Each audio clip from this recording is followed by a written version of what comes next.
नमस्ते सर्वेभ्यः। मम नाम रेहांशः।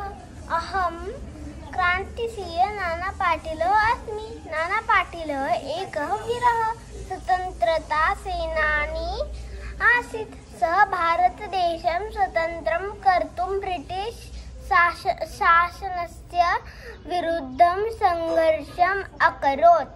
नाना पाटिलस्य जन्म 31 जुलै 1919 वर्षे महाराष्ट्रस्य सातारा नगरे अभवत्। तेन अनेकाः सत्याग्रहाः